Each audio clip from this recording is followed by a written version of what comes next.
प्यारे बच्चों नमस्कार। Very good morning. और जो हमारा लास्ट टॉपिक जो चल रहा था इंटीग्रल थ्योरम के अंदर हमारे 3 टॉपिक्स मैंने बताए थे, गॉस डाइवर्जेंस, स्टोक्स और ग्रीन। तो लास्ट वीडियो में हमने गॉस डाइवर्जेंस थ्योरम के जो टॉपिक है वो हमने खत्म कर दिया था। तो उसके बाद में स्टोक्स थ्योरम आती है। स्टोक्स थ्योरम क्या बताती है इसके बारे में अभी हम जानेंगे। स्टोक्स थ्योरम क्या बता रही है? स्टोक्स थ्योरम ये बताती है कि जैसे ही हमने लास्ट चैप्टर किया था लाइन इंटीग्रल का, उसको रिलेट करवा रही है। ठीक है, कि वहां पर हमने पढ़ के आए थे कि लाइन इंटीग्रल मतलब लाइन की लेंथ निकालते थे हम, किसी एक पॉइंट से लेकर दूसरे पॉइंट तक कोई भी कर्व है या लाइन है उसकी हम लेंथ निकालते थे। उस लाइन की लेंथ को निकालने का एक फार्मूला और डेवलप किया है और वो है स्टोक्स थ्योरम। ठीक है, वो क्या बताता है कि जो फंक्शन हम लेते थे, वेक्टर फंक्शन लेते थे, उस फंक्शन का अगर हम कर्ल निकाल लें, ध्यान से सुनना मेरी बात है, उस फंक्शन का हम कर्ल निकाल लें और फिर जो कर्ल निकालते हैं फिर उसका सरफेस इंटीग्रल निकाल दें। जो सरफेस इंटीग्रल क्या होता था, अभी हमने गॉस जो थ्योरम की थी उसमें हमने पढ़ रखा है। ठीक है, तो वो जो लाइन इंटीग्रल है वो किसके बराबर होगा? Surface integral of A curl of F. बस कर्ल लेना उस फंक्शन का। ठीक है, वहां पर तो हम सरफेस इंटीग्रल निकालते थे तो फलन का सरफेस इंटीग्रल निकाल देते थे। ठीक है, तो वो तो गॉस डाइवर्जेंस थ्योरम थी। बट उस फंक्शन का अगर हम कर्ल निकाल दें तो वो कहता है कि फिर उसका सरफेस इंटीग्रल निकालें तो वो लाइन इंटीग्रल के बराबर होता है। ठीक है, तो देखिए मैं लिख रहा हूं तो आपको सही समझ में आएगा। और इसकी स्टेटमेंट है ना भाई, जरूर याद करनी है। स्टेटमेंट बहुत इंपॉर्टेंट है इसकी, यानी जो इसका कथन है वो बहुत इंपॉर्टेंट है। ठीक है, तो क्या बताता है स्टोक्स थ्योरम? मैं लिख रहा हूं स्टोक्स थ्योरम। वो ये कहता है, मैथमेटिक्स की भाषा में मैं लिख रहा हूं कि जो लाइन इंटीग्रल है, जो अभी हमें पढ़ के, कोई कर्व सी है, उस कर्व का लाइन इंटीग्रल और फलन एफ है और डॉट dr, ये हमने लास्ट चैप्टर में पढ़ा था। ठीक है, 3rd चैप्टर के अंदर लाइन इंटीग्रल। तो वो किसके बराबर होता है? कहता है कि जो सरफेस इंटीग्रल है, ठीक है ना, सरफेस। और सरफेस इंटीग्रल तो वैसे क्या होता था, सरफेस इंटीग्रल के बारे में मैं बताऊं तो वो ये होता था, एफ डॉट में एन कैप ds और डबल इंटीग्रेशन, यानी सरफेस पर इंटीग्रेशन, डबल इंटीग्रेशन आता है। तो वो तो ये तो होता था। बट अब ये कहता है कि एफ की जगह हमें क्या लेना है? इसका कर्ल लेना है, बस इस फंक्शन का कर्ल लेना है, बस इतनी ही बात है। तो कर्ल ऑफ एफ और डॉट एन कैप ds। ठीक है, हमें पता है कि एन कैप ds तो लग ही रहा है, ये तो आना चाहिए। बस फंक्शन की जगह क्या लेना है? इस फंक्शन का कर्ल लेना है यहां पर। ठीक है, तो ये क्या बन जाता है? कर्ल। तो surface integral of curl of F, तो ये लाइन इंटीग्रल के बराबर होता है, उस लेंथ के बराबर होता है। ठीक है, तो इसको मैं थोड़ा सा ड्रा करके बताता हूं, थोड़ा सा आपको पता लग जाएगा। जैसे हमारे पास कोई आकृति है एक्स वाई प्लेन के अंदर, जैसे मैं ये ले लेता हूं, कोई भी ठोस आकृति है, जैसे ये, ठीक है, एक्स वाई प्लेन के अंदर जो ये धरातल है, इस धरातल का जो लेंथ है, लाइन इंटीग्रल जिसको बोलते हैं, वो किसके बराबर होती है? वो किसके बराबर होती है? कहता है कि जो इसका फंक्शन है, वेक्टर फंक्शन एफ है, ठीक है ना, क्योंकि हमें पता है कि ये फंक्शन के द्वारा ही तो ड्रा होगा। तो इसका अगर मैं कर्ल निकाल दूं, इस फंक्शन का मैं कर्ल निकाल दूं और फिर उसका सरफेस इंटीग्रल निकालूं, इस सारी बॉडी का सरफेस इंटीग्रल निकालूं, तो कहता है कि इस लेंथ के बराबर आता है। ठीक है, तो वहां पर भी हमने लाइन इंटीग्रल, कई बार क्या होता है, लाइन इंटीग्रल निकालना मुश्किल हो जाता है। कोई धरातल दिया होता है, यानी कोई ठोस आकृति दी होती है, तो उसका अगर हम लाइन इंटीग्रल निकालते हैं, क्योंकि लाइन इंटीग्रल कहां पर? जो धरातल नीचे बेस के ऊपर टिकता है ना, ठीक है ना, तो उसके द्वारा एक क्लोज कर्व बनती है, क्लोज कर्व। तो उसकी जो लेंथ होती है ना, वो किसके बराबर होती है? क्योंकि कई आकृति ऐसी होती है, इरेगुलर आकृति होती है, ठीक है, इसकी लेंथ निकालना कई बार मुश्किल हो जाता है, लाइन इंटीग्रल निकालते हैं, ठीक है, लिमिट हमें पता नहीं लगती। तो कहता है कि इससे बनने वाला, यानी इसको अगर हम उभार दें, ठीक है, इसके ऊपर हम इसको उभार दें, तो कहता है इसका सरफेस इंटीग्रल निकाल दो, ठीक है, सरफेस यानी उस फलन का, यानी जो ये धरातल बना हुआ है एफ, इसका अगर कर्ल निकाल दें, फिर उसका सरफेस इंटीग्रल निकाल दें, तो कहता है कि इस लेंथ के बराबर आ जाता है, ठीक है। तो लेंथ निकालनी थोड़ी इजी हो जाती है। तो यानी इसका मतलब स्टोक्स थ्योरम ने क्या कर दिया कि पीछे वाला जो चैप्टर हमने लाइन इंटीग्रल पढ़ के आए थे उसको कोरिलेट कर दिया इसने, ठीक है ना। तो वो निकालना कई बार इजी हो जाता है। तो ये चीजें हमने इसके अंदर पढ़नी है।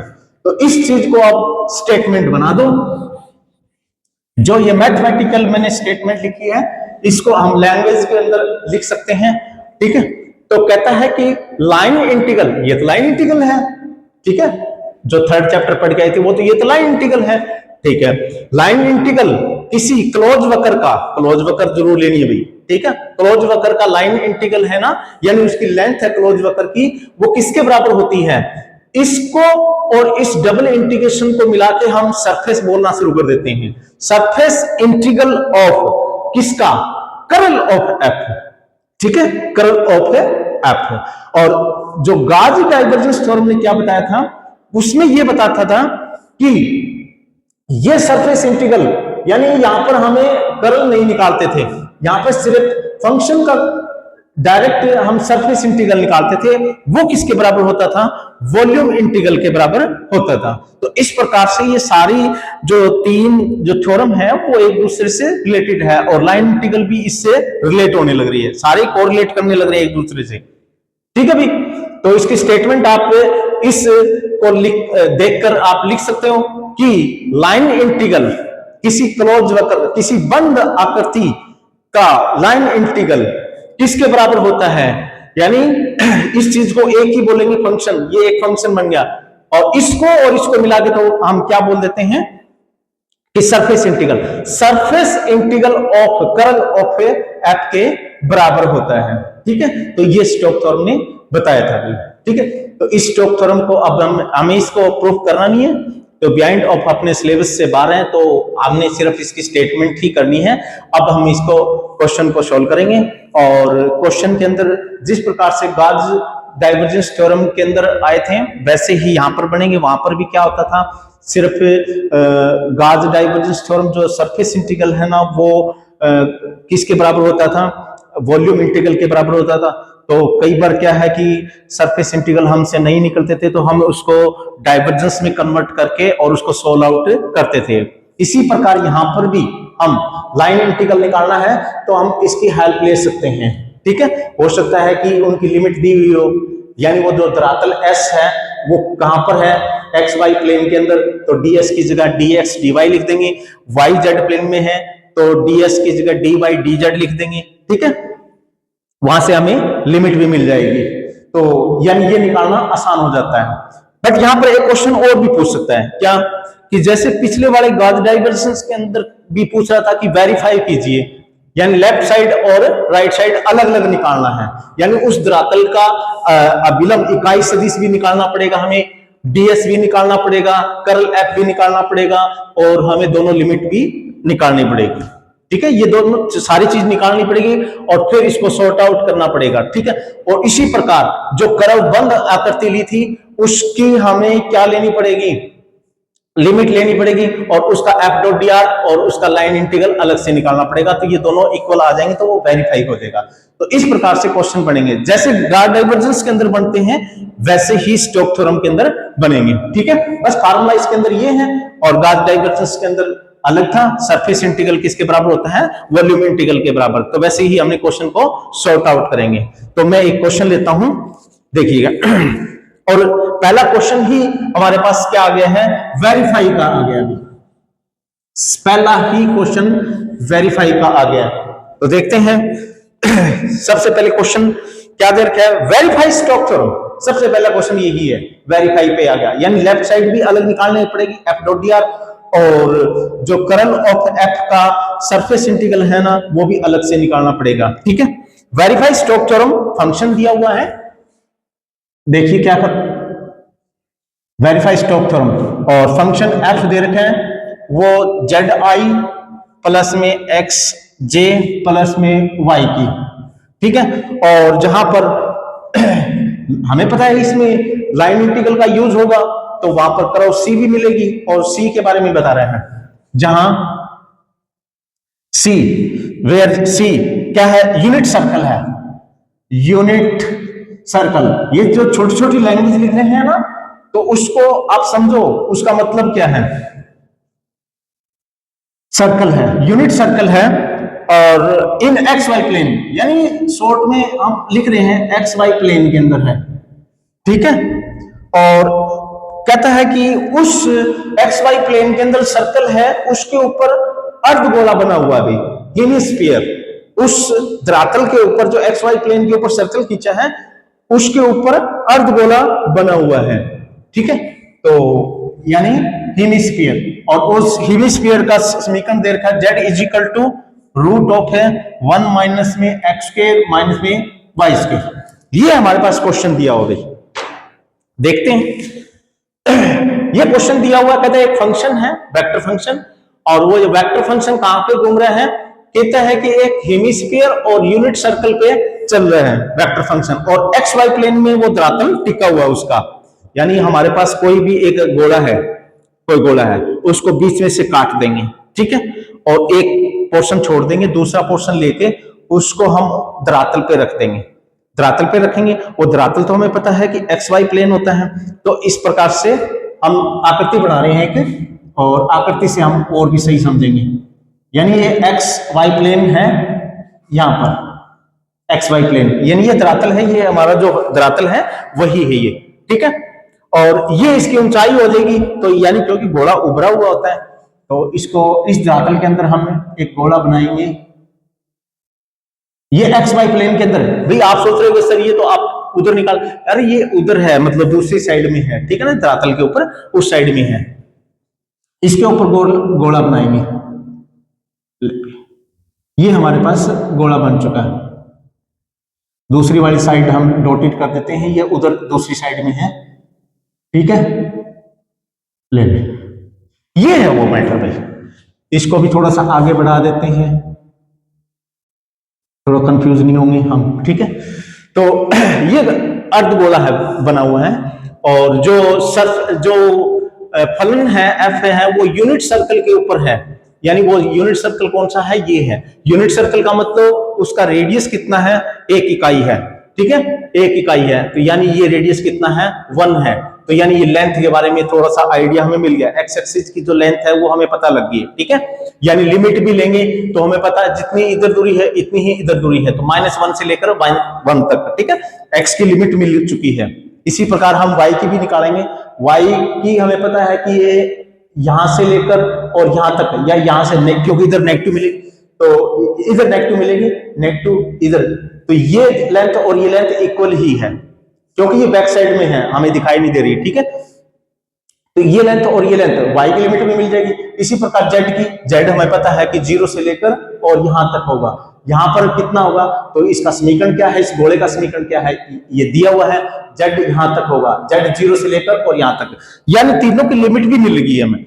कई बार कोई जरूरी नहीं है कि एक्स वाई जेड के अंदर लिमिट रखनी जरूरी है, हमें हो सकता है कि कोऑर्डिनेट सिस्टम यानी पोलर रूप में भी बदलना पड़ सकता है क्वेश्चन को, तो उसके अनुसार ये कोऑर्डिनेट भी चेंज हो जाएंगे। ठीक है, निकालना क्या है, वेरीफाई स्टोक्स थ्योरम। पहले स्टोक्स थ्योरम का हमें फार्मूला क्या लिखा था अभी, तो सॉल्यूशन में यानी प्रूफ में देखते हैं क्या, वी नो दैट क्या कि स्टोक्स थ्योरम, तो वो तो कहता है line integral f dot d r किसके बराबर होता है, surface integral of curl of f n cap ds, यानी ये चीज और ये चीज सरफेस इंटीग्रल बोला जाता है। ठीक है, और ये फंक्शन हो गया हमारे पास, यानी फंक्शन का कर्ल निकाल देंगे तो उसको फंक्शन माना जाएगा। ठीक है सरफेस इंटीग्रल, और ये एस है ये सी है। सी के बारे में मैं बता रखा है कि यूनिट सर्कल है। ठीक है, और एस के बारे में धरातल क्या है, गोले का जो हेमिस्फीयर है, जो धरातल, इस सर्कल के ऊपर जो धरातल बना है वो सरफेस बन गया, ठीक है, सारा सरफेस है, तो वो ये सरफेस है, उससे इंफॉर्मेशन जो लेनी है वो आप ले सकते हो।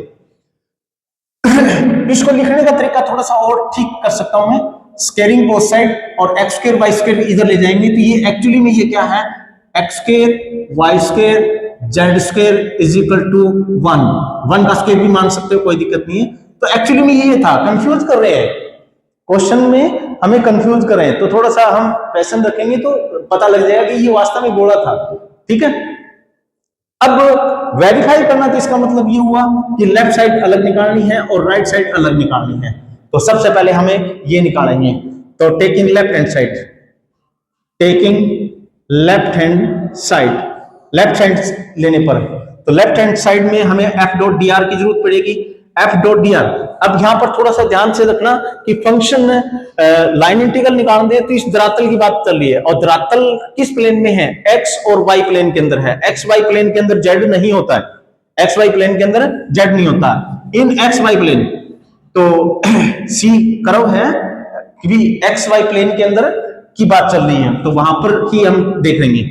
तो एफ क्या भी ये दिया हुआ है, डी आर क्या है हमारे पास है, डी आर, तो आर क्या होता है, यूनिट वेक्टर एक्स आई वाई जे जेड के, यानी आर इज इक्वल टू, हम जानते हैं कि are x I Y J और प्लस में जेड के, ठीक है। तो डी आर निकालेंगे तो क्या बन जाएगा, D X I D Y J और डी जेड के, ठीक है। और उसके बाद में एफ भी दिया हुआ है, vector function z i plus में एक्स जे प्लस में वाई के, ठीक है भी। F dot d r find out करते हैं, f dot d r find out करते हैं, तो ये कितना हो जाएगा, z d x, z d x, ये क्या बन जाएगा, x d y, x d y, x d y plus में ये क्या बन जाएगा, वाई डी जेड, ठीक है। एफ डॉट डी आर बन गया अभी। अब हमें यहां पर पुट करेंगे, ठीक है, यहां पर पुट करेंगे, तो सी और एफ डॉट डी आर क्या बन जाएगा, z d x x d y plus में वाई डी जेड, ठीक है भाई। और अब इस कर्व के बारे में और जानेंगे, ये कर्व कौन सी है, ये कर्व कहता है कि ये है वो कर्व, यानी ये जो वक्र जो है वो ये है, और ये वक्र हमें कहां से लेकर कहां तक जा रही है, भाई क्वेश्चन तो एक्स वाई में है, तो एक्स वाई में तो हमें पता है कि लिखना थोड़ा सा मुश्किल हो जाएगा, तो इसको हमें कोऑर्डिनेट सिस्टम के अंदर कन्वर्ट कर देते हैं इस क्वेश्चन को, क्योंकि यहां से हमें लिमिट निकालना मुश्किल हो जाएगा उस कर्व की, ठीक है।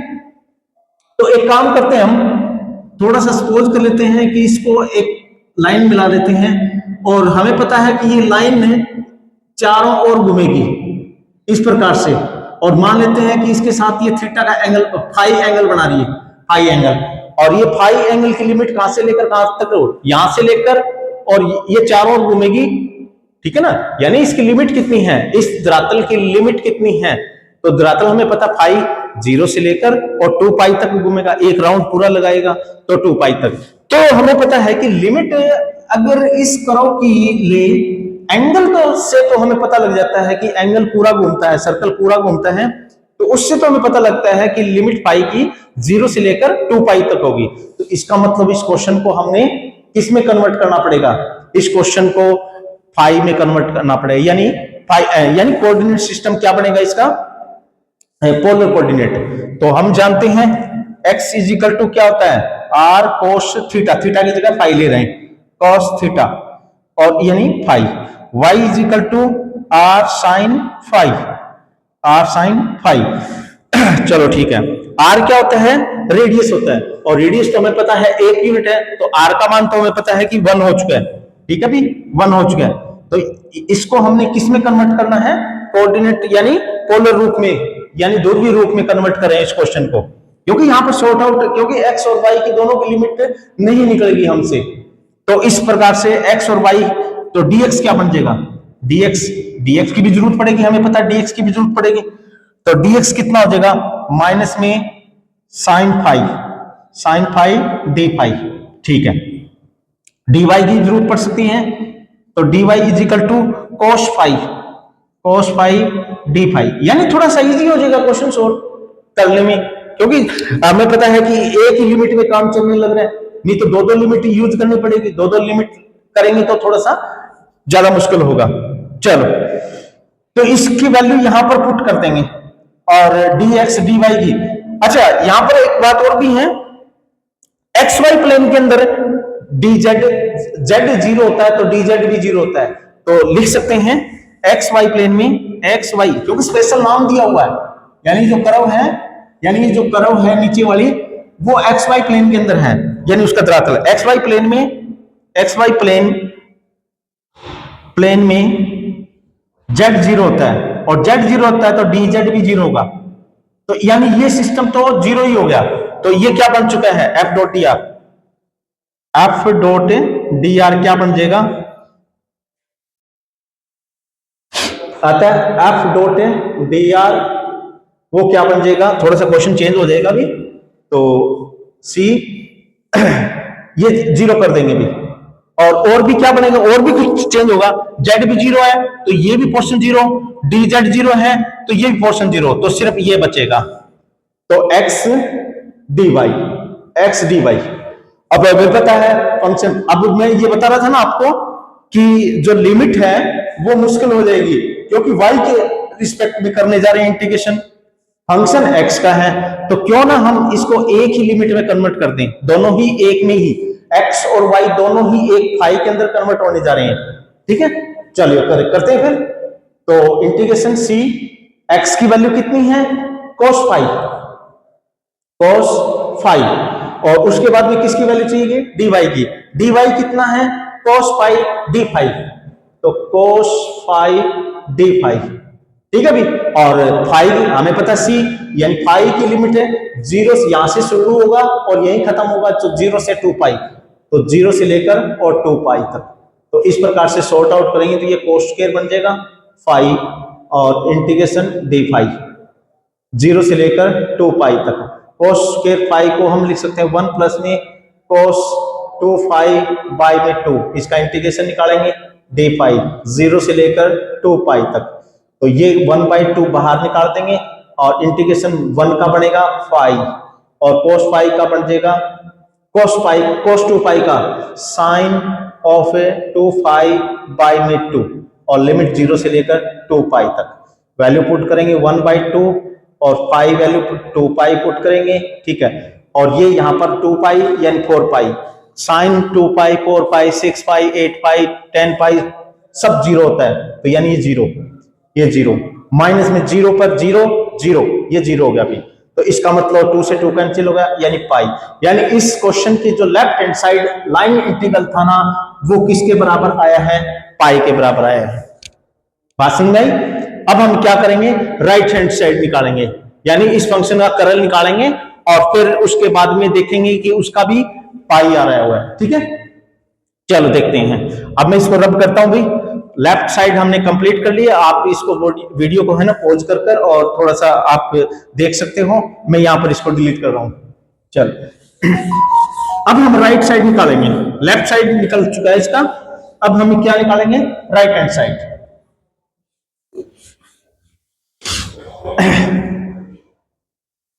तो अतः लेफ्ट हैंड साइड यानी f dot d r c कितना आया है, पाई।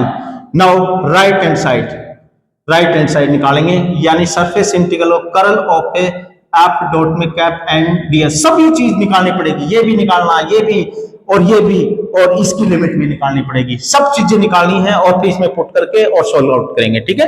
चलिए देखते हैं, सबसे पहले हमें कर्ल ऑफ एफ निकालते हैं। नाउ कर्ल ऑफ एफ, इसकी जरूरत पड़ गई है, तो कर्ल कैसे निकालते हैं, आई जे के करली बाई करली एक्स करली बाई करली वाई करली बाई करली जेड, सेकंड चैप्टर के अंदर हमने कर्ल निकालना सीखा था। एक मिनट भाई, सॉरी एक मिनट,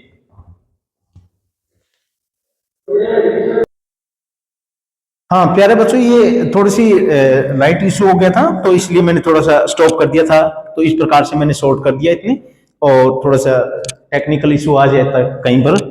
तो मैंने कहा था curl of F find out करना है। तो कर्ल मैंने निकाल दिया। कर्ल कैसे निकालते हैं, आई जे के, और इसके जो कंपोनेंट होते हैं ना, curly by curly x, curly y, curly z, और फिर एफ के कंपोनेंट जेड एक्स और वाई। तो जेड एक्स और वाई, इसका हमने डिटरमिनेंट फाइंड आउट करना है। तो डिटरमिनेंट फाइंड करेंगे तो आई, ठीक है, और उसके बाद में ये छोड़ेंगे और इसको यहां पर लेके आएंगे, ठीक है ना। इसका डेरिवेटिव y का y के सापेक्ष में करेंगे, ठीक है, और इसको यहां पर लेके आएंगे तो x का z के सापेक्ष में करेंगे, ठीक है। इसी प्रकार माइनस में तो ये चीज तो हमें आती है। तो जब इसको सॉर्ट आउट करेंगे तो वो हमारे पास क्या आ जाएगा, क्योंकि यह तो हमें पता है y का y के सापेक्ष में 1 हो जाएगा, और x का z के सापेक्ष में करेंगे तो 0, तो ये 0 हो गया और ये 1 हो गया, तो यानी i बचा। इसी प्रकार नेक्स्ट वाले भी, ठीक है। तो आई जे और के, कर्ल ऑफ एफ किसके बराबर हो गया, आई प्लस में जे प्लस में के बराबर, ठीक है। अब हमें एन कैप की जरूरत पड़ेगी। एन कैप क्या होता है, और फिर डीएस की, और फिर इनकी लिमिटों की जरूरत पड़ेगी। तो हमें पता है कि मैंने कोऑर्डिनेट सिस्टम को एक्स वाई को मैंने थीटा और फाई के अंदर कन्वर्ट करने जा रहा हूं मैं, ठीक है। तो वो कैसे, देखिए भाई, कोई भी जो धरातल होता है, जैसे गोला है, ठोस चीजें हैं, उसको मूल बिंदु से और उस मूल बिंदु से कोई भी रेखा खींचते हैं, ये तो गोले का केस है, तो मूल बिंदु से, अगर मूल बिंदु से और इधर से कोई भी लाइन खींच देते हैं तो वो जो अभिलंब होता है वो हमेशा ही उसके नॉर्मल होता है, अभिलंब होता है, हमेशा याद रखना गोले के केस के अंदर, ठीक है। तो ये अभिलंब होगा क्योंकि हमें एन कैप की जरूरत पड़ेगी, इकाई सदिश की जरूरत पड़ेगी, ये तो वो निकालने जा रहा हूं। तो वो कैसे बनाएंगे, यानी इस वेक्टर को इकाई सदिश कैसे बनेगा, तो यानी हमें इस यहां पर कोई बिंदु ले लिया मैंने पी बिंदु यहां पर, और इसको मिला लिया पी बिंदु। तो पी बिंदु के कोऑर्डिनेट क्या होंगे, तो हमें पता है यहां पर दो काम कर रहे हैं। एक तो ये हमें पता है कि ये अभिलंब एक्स एक्सिस के साथ कितने का कोण बना रहा है, थीटा, ठीक है, और साथ में ये एंगल, ये जो अभिलंब है वो चारों ओर ऐसे घूमेगा, ऐसे घूमना है उसको। तो यानी इसका मतलब थीटा भी चल रहा है और फाई भी चल रहा है साथ में, ठीक है। तो थीटा और फाई कहां से लेकर कहां तक, फाई के बारे में तो हमें पता ही है, फाई कहां से कहां तक चल रहा है, यहां से मतलब शुरू होगा और यहीं पर खत्म हो जाएगा। तो फाई की लिमिट तो हमें पता लगी, 0 से लेकर 2 पाई तक है।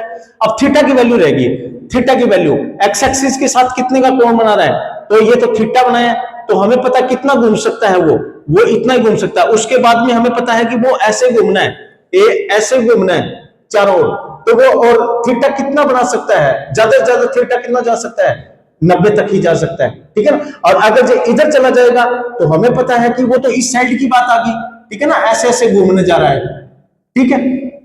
तो थीटा की लिमिट कितनी हो जाएगी, 0 से लेकर और पाई बाई 2, 90 तक की। क्यों, थीटा का मान एक्स एक्सिस से और 90 तक ही जा सकता है, 90 तक। आप सोचोगे सर 90 से आगे भी जा सकता है, नहीं, क्यों, क्योंकि जैसे यहां से लेकर यहां तक, यानी ये घूमता जा रहा है, तो ऐसे घूमता जा रहा है, कम जाता बस, तो 90 तक ही जा सकता है। देखो यहां से लेकर और ऐसे घूमेगा, ऐसे तो जैसे जैसे ये ऊपर जा रहा है मार्कर, तो हमें पता है कि बस 90 से ऊपर थीटा का मान, यानी ये मार्कर 90 से ऊपर नहीं जा सकता, ठीक है ना। चारों ओर देखेंगे, चारों ओर घुमाएंगे ना हम, तो 90 से ज्यादा, तो थीटा की वैल्यू कितनी है, 0 से लेकर पाई बाई 2। यानी अगर इस कोऑर्डिनेट सिस्टम को हम पोलर कोऑर्डिनेट में कन्वर्ट कर दें तो दोनों की लिमिट हमें निकल चुकी है। और इकाई सदिश किसके बराबर होता है, यानी कभी भी जब सफीर की बात आती है तो उसके कोऑर्डिनेट सिस्टम ये होते हैं, ये आपने याद रखने हैं, 11वीं क्लास के अंदर पढ़ रखे हैं, तो ये हमें याद रखने हैं, साइन थीटा कोस पाई, साइन थीटा साइन पाई और कोस थीटा, ये कोऑर्डिनेट। जिस प्रकार से एक्स वाई जेड, क्योंकि एक्स वाई जेड को हम पोलर कोऑर्डिनेट में कन्वर्ट करेंगे तो ये मान आएंगे उसके, तो ये बिंदु है, तो और मूल बिंदु को मिलाएंगे, तो यानी इन बिंदुओं में से ये 0 0 घटा देंगे और आई जी के लगा देंगे, तो इस सदिश वेक्टर सदिश बन जाएगा। और ये हमेशा इकाई सदिश होता है, क्यों, क्योंकि ये अभिलंब ही होता है, अभिलंब होता है, तो इसका मतलब ये इकाई सदिश भी है। तो वो एन कैप किसके बराबर होगा, यानी इनके आई जे और के लगा देंगे, ठीक है भी।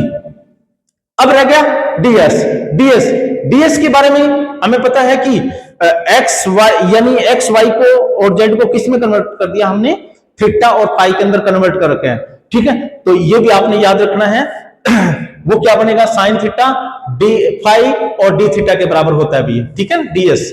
अगर कोऑर्डिनेट सिस्टम में डीएक्स और डी वाई को कन्वर्ट करते हैं तो ये मान आएगा उसका, ठीक है। अब हमें क्या निकालना है, ये तीनों चीज निकालो, इनकी डॉट प्रोडक्ट करवा दो।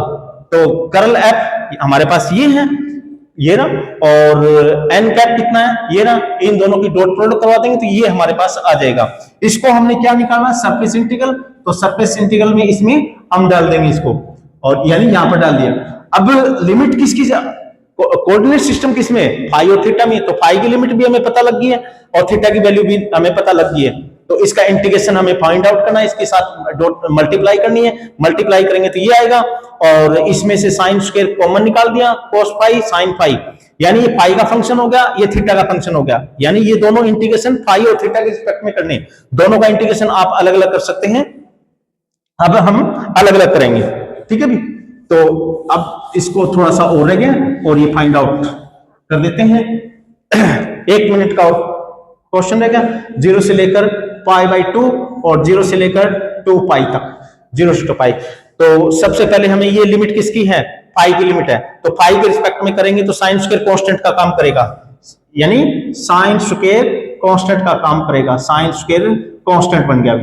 और अब इसका इंटीग्रेशन कोस का कितना हो जाएगा, साइन फाई और साइन फाई, और कोस का साइन का कितना हो जाएगा, माइनस में कोस फाई, और इसकी लिमिट 0 से लेकर 2π तक है।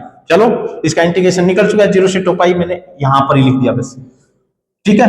और उसके बाद में सेकंड वाला, इस पोर्शन का भी देखेंगे, हमें पता है कि इसके अंदर है ही नहीं फाई, तो sine phi cos phi as it is, sine phi और साइन थीटा और cos theta as it is, और बच गया कितना, डी फाई का इंटीग्रेशन 0 से लेकर 2π तक, और थीटा का तो हमें पता 0 से लेकर π/2 तक है।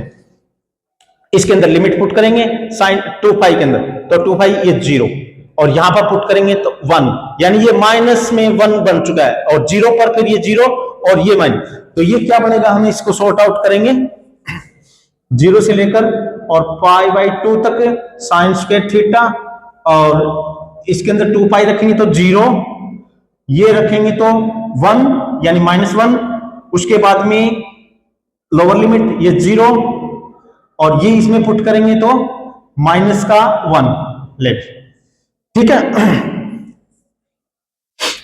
ये थोड़ा सा देखना पड़ेगा, कोई मिस्टेक तो नहीं हो चुकी है, 1 माइनस में कोस थीटा, चलो देखते हैं भी, कोई बात नहीं। चलो ये इंटीग्रेशन कंप्लीट, और उसके बाद में फिर प्लस में 0 से लेकर और π/2 तक है, और ये एज इट इज इसका करेंगे तो 2π आ जाएगा, ठीक है ना, 2π, ठीक है। तो 2π मैंने आगे लिख दिया, और ये साइन थीटा और कोस थीटा बच चुका भी, और डी थीटा बच चुका है।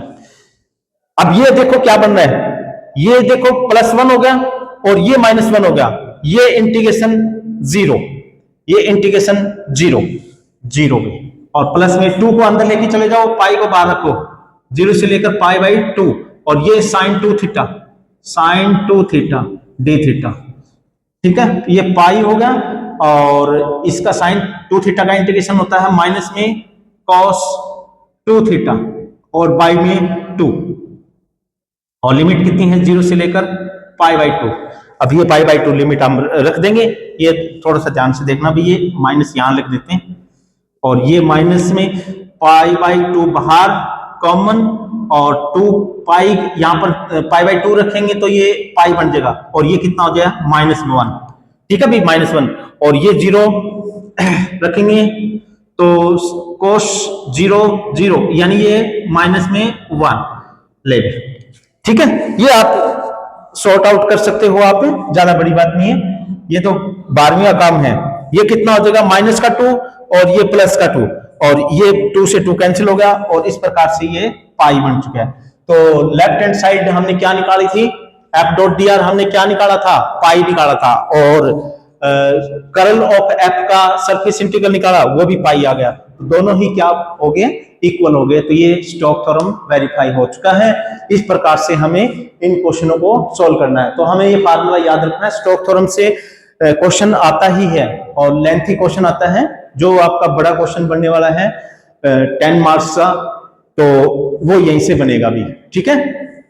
इस चैप्टर से एक 10 मार्क्स का क्वेश्चन बनना है, क्योंकि ये थोड़े से लेंथी है, क्यों वेरीफाई करना होता है, कई बार तो स्टोक्स थ्योरम थोड़ा सा याद रखना कि क्या होता है, लाइन इंटीग्रल किसके बराबर होता है, कर्ल ऑफ एफ के सरफेस इंटीग्रल के बराबर होता है। वेरीफाई आ जाए तो दोनों चीजें निकालनी है। ठीक है प्यारे बच्चों, आपको समझ में आए?